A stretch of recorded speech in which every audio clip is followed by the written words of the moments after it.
Hi, missionary colleagues, and welcome to our webinar series on practical helps for Compassion Ministries practitioners. Today we're going to talk about evaluating a ministry or a project. And honestly, this is something that we're all doing all the time, informally. You know, we're always looking at our ministry, our sermon, our Sunday school literature, whatever, and saying, is this working? Is this right? You know, and we're constantly evaluating in an informal way. But I would have to say that most of us kind of shy away a little bit from doing a formal evaluation. That includes setting up our objectives and then having a periodic time where we go back and look and see if we're really doing what we set out to do. I don't know why. I think we just get busy in ministry and things seem to be going well, so we just sort of go on our way. Maybe we're a little bit afraid of what we will find if we do take a close look. I don't know. Most of us, for most of us, it's probably just too much work or fear of change, or it might just be easier to keep doing what we've been doing. I would have to say that most of us, though, would say we don't do it because we really don't know how to do it. And nobody's ever really given us a how to evaluate 101 course. I suppose we didn't get that in Bible school. I have some friends with me today, some friends that actually have just done an evaluation of a project in Kacheni, Ethiopia. Let me introduce them to you. We have Dwight and Heather McConnell. They're the Community Health Evangelism Coordinators with HealthCare Ministries, Bonnie Johnson with Jacob's Hope, and Robin and Andy Rogers with Sustain Hope. And I know some of you out there are probably hearing the names of these ministries for the first time saying, who is Jacob's Hope or what is Sustain Hope? So Dwight and Heather, tell us a little bit about Community Health Evangelism at HealthCare Ministries. Well, Community Health Evangelism is one part of HealthCare Ministries. HealthCare Ministries serves our missionary family all over the world in from health assessments. We've even got psychosocial intervention and training that's available, and numerous things that are available at HealthCare Ministries. Community Health Evangelism, our particular part of it, we're really excited about because it's an amazing tool that is being used worldwide. It's somewhat new to our Assembly of God World Missions family, but it is a remarkable tool that has been incredibly effective all over the world because it helps engage people at community level in determining their own solutions to problems and to issues that they are struggling with. It is sustainable in that it has very little requirements for a lot of outside money and input and things like that.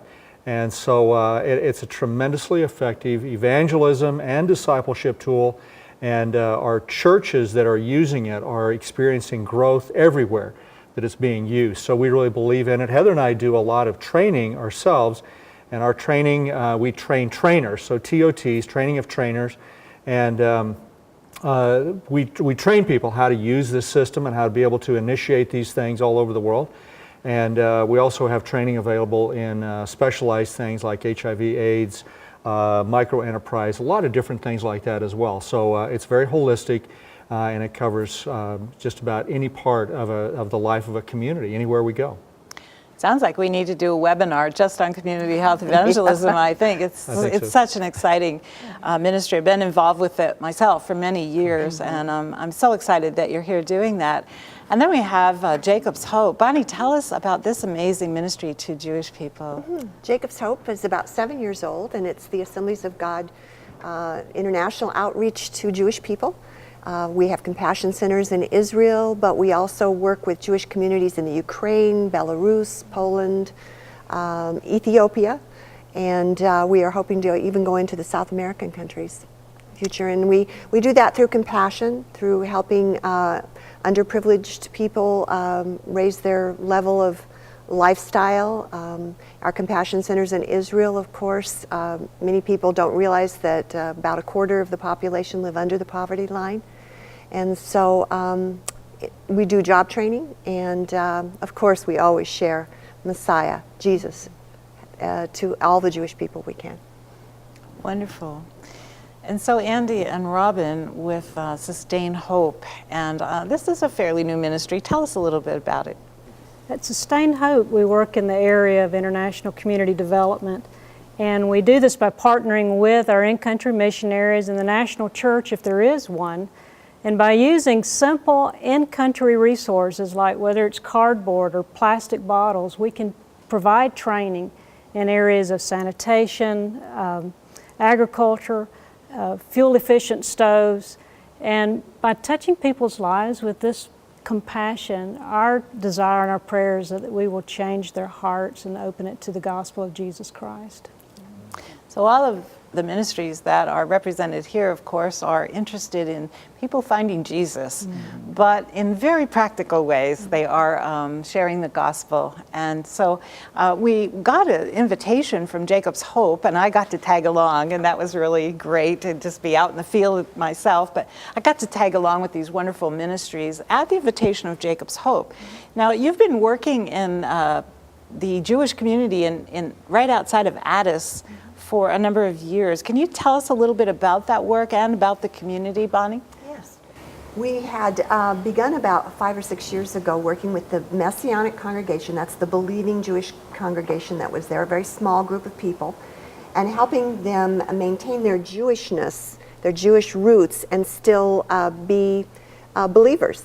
And so as we did that, we noticed that there was a lot of poverty in this area.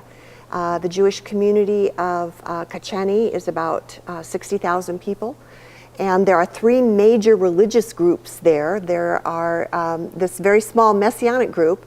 The largest group are what are called Coptic Christians. Those are Jewish people who probably many years ago, centuries ago, converted to Christianity from Judaism.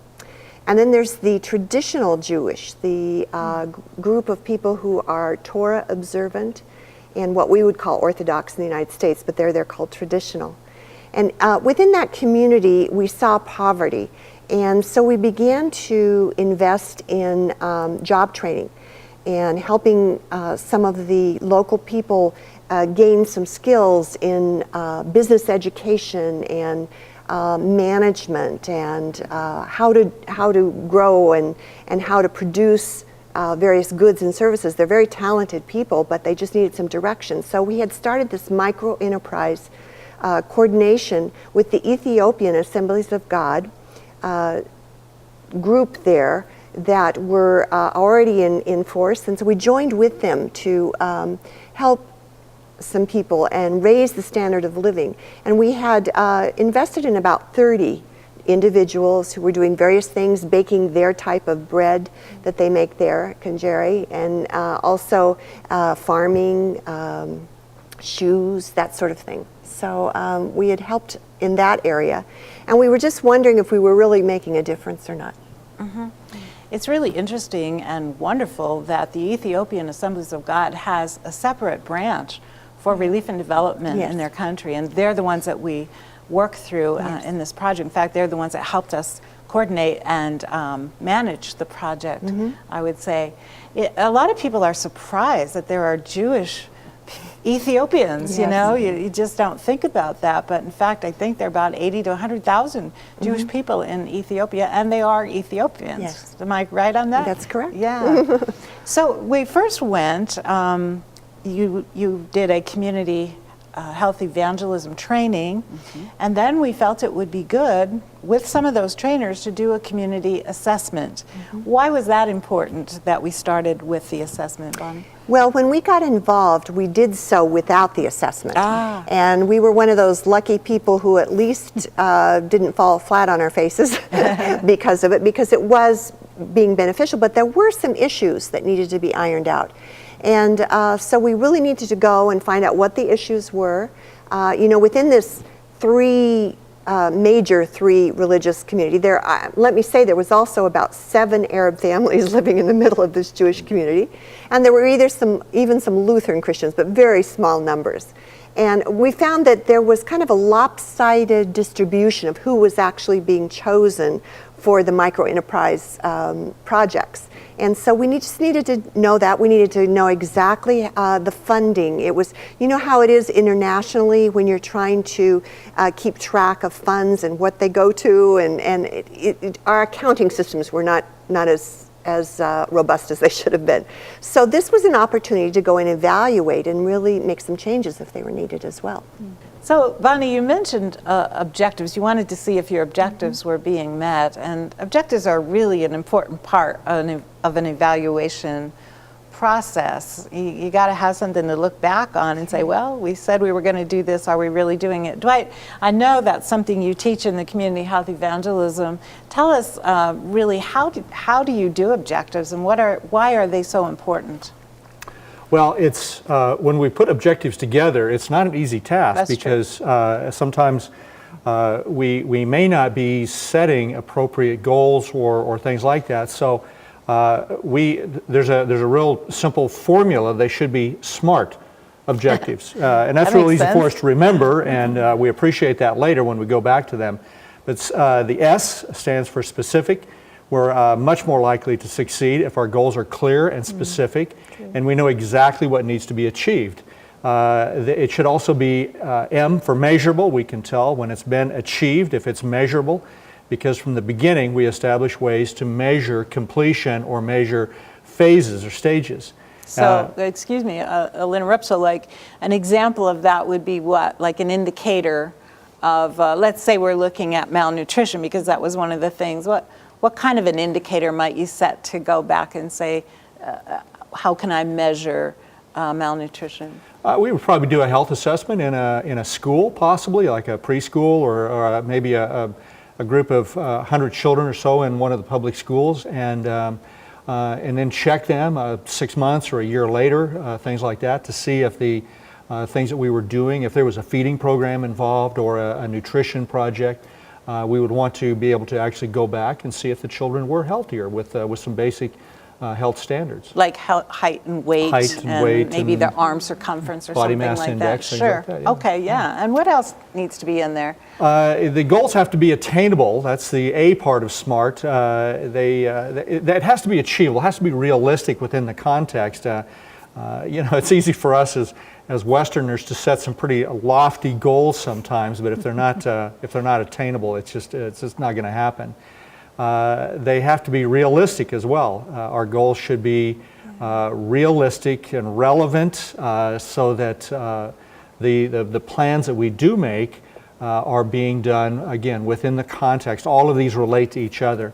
And then, of course, it needs to be time sensitive as well. We can just set random goals and we don't put a time frame on it, like a year or 6 months or 2 years or whatever it is that the community has determined is the right time frame, then also we're probably going to be set up for a failure.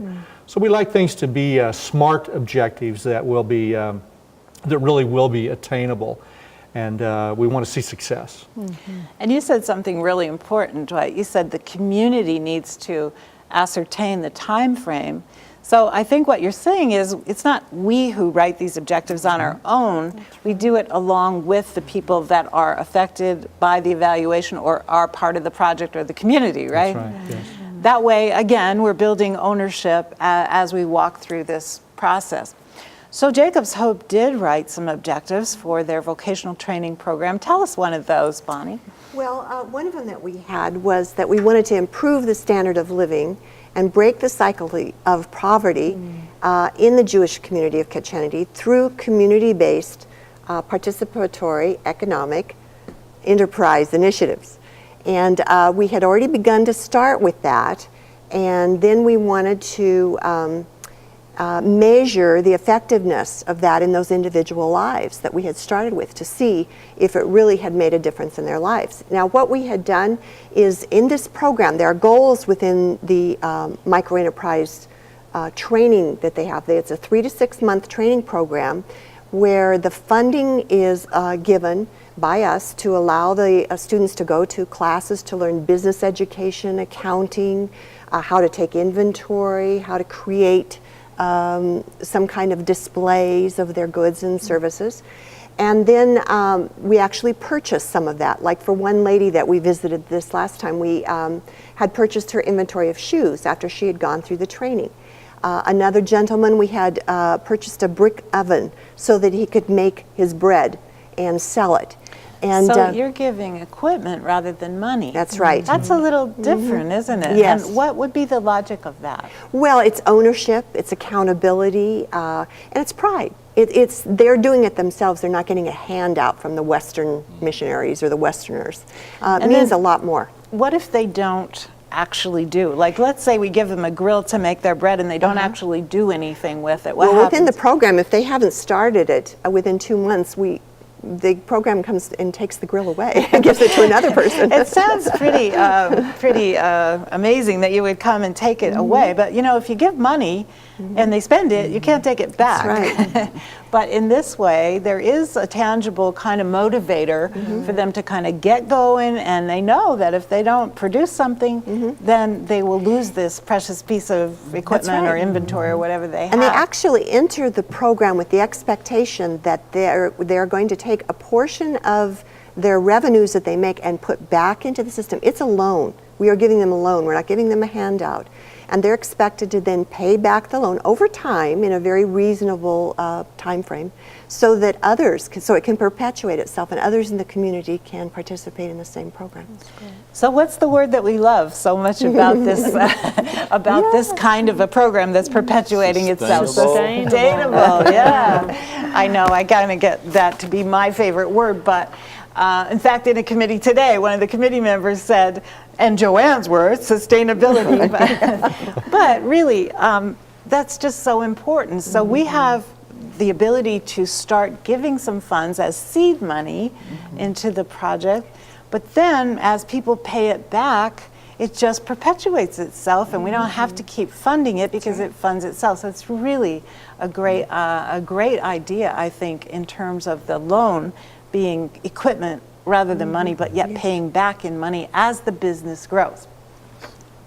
So anyway, we began the evaluation by just sitting down and kind of figuring out with our community members, our CHE trainers, what we were going to do and how we were going to approach it. There are some wonderful tools already available, and on our website, CompassionLink.org, we do have many of those evaluation tools. Now, I know it's all a big, scary thing, evaluation, you know, but it's really, as you will see from our experience, really not that big of a deal. It's just kind of looking at things in a systematic way and figuring out whether it's working or it's not, and what our outcomes are and what our indicators are. So the first thing we did is Rabbi Jeff, who's the director of Jacob's Hope, and I went to visit the superintendent of the country and meet him and greet him. We went to also visit the project manager and the director of the Assemblies of God Ethiopian Development Agency. And he's the one who kind of masterminded the whole thing for Jacob's Hope and has helped them to continue the training in the process. So we sat down, we got a picture of the accounting and what was going on, and just as much information from him as we can glean. And then what did we do, Dwight? Then, at that point, then we sat with the trainers, a lot of the same people that had gone through the CHE training with us, and we engaged them to be involved in the evaluation process with us. And together, not just us, but with our local people that we had already been working with, together we decided how we would approach the evaluation. This is also where it's important to do your homework. We actually had already decided on an evaluation form that we were going to use, and you can actually see that form. You mentioned on our website, but again, if you go to CompassionLink.org, you can see the form, and you also can see a completed report as to how that can be, and you can modify that to fit your own needs. When we went into the community also, we didn't want to become a spectacle. So we divided up again into smaller groups, and we went into the various marketplaces to do the assessment, the community. Yeah, we even actually went into a home, one of the groups went into a home where they had the weaving tool it's just amazing the way they do that. And that was really also an eye-opener of how that tool can become such a precious instrument for them to come out of their system of poverty as well. We visited also several women who had gotten together and decided to do their business as a group. And so they had opened a little store with breakfast foods and dairy products, and they were doing very well. I think they'd already hired someone else. So we got to go around the community and actually see for ourselves people who were engaged in business as a result of the equipment loan that they had received. Well, I think one of the keys to this type of a grant is that it is equipment rather than money, like you said, and it just instills a great sense of identity, which is very important to this group of people because they have been somewhat disenfranchised from some of the community. And so to be Jewish and Ethiopian puts them pretty low on a ladder of hierarchy in their society. And so it builds that sense of they can be proud of who they are and what they do, and they do beautiful work. They do just so many wonderful things. We went to a lady into her hut, and she had HIV. She shared with us very quickly and showed us her medicines from the local clinic. But she was doing pottery, and she was doing nativity set, and this was before the holiday season.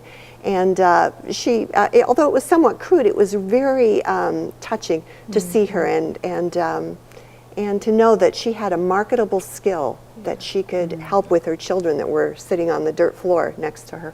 And we did order a few Yes, of those we did, didn't we? sets. I think we all went home with one. She had a really good week when we were there. So then we asked to have a meeting with as many of the recipients as possible. I think if I'm correct, there have been 50 people in the community who've already received the equipment grant. And we had some pre-planned questions that we wanted to ask to see if there were some difficulties or things that might be improved upon. That was an interesting meeting. Dwight, tell us about that. Yeah, it was kind of interesting. We found out that that one of the community influencers, kind of leaders or sort of a big voice in the community, actually also prompted people before they came into that meeting that they needed to just ask us for more money to be available. And maybe not so much equipment all the time, but they really wanted to have money available as well. So that was kind of a setup.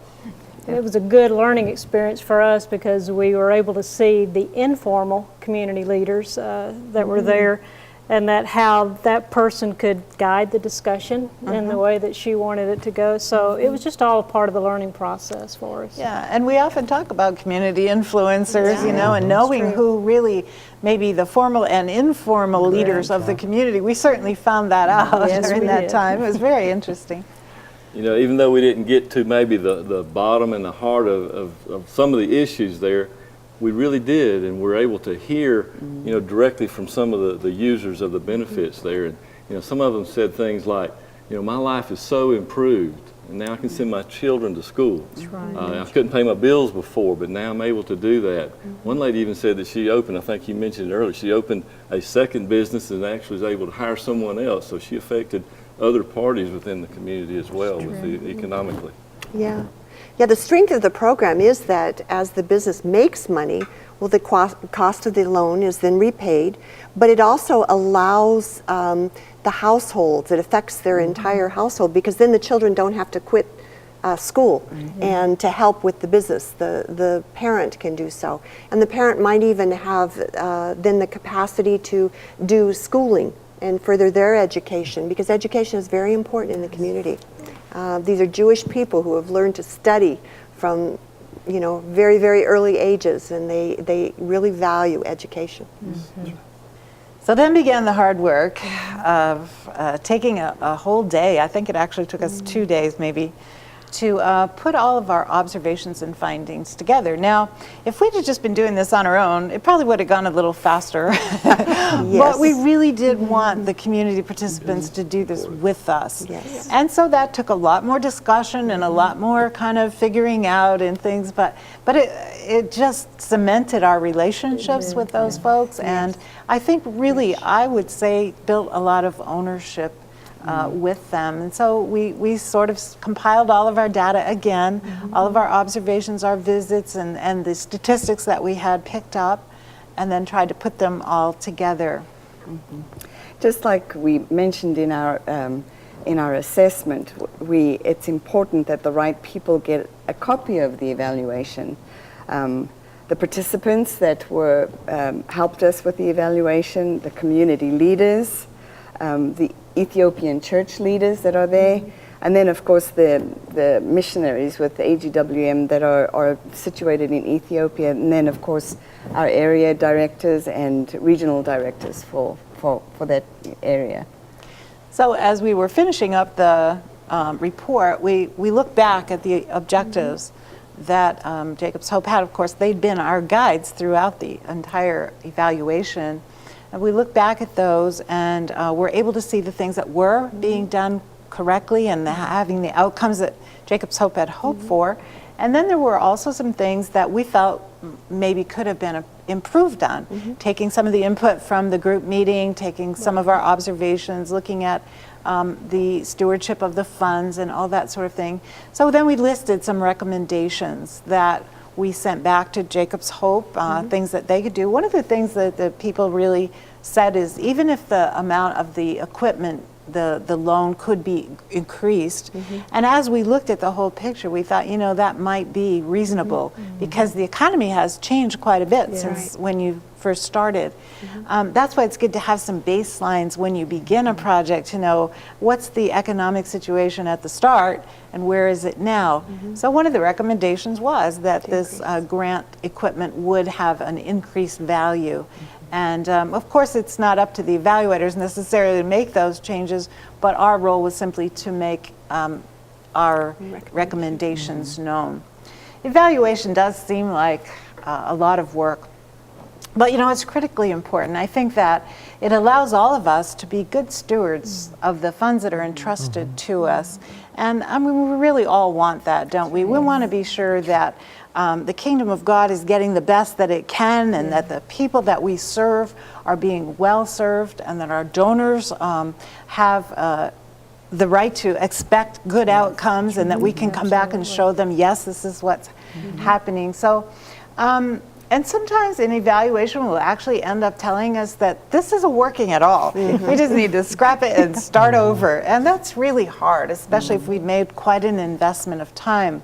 So really, it's kind of important that we don't wait a long time till we begin this evaluation process.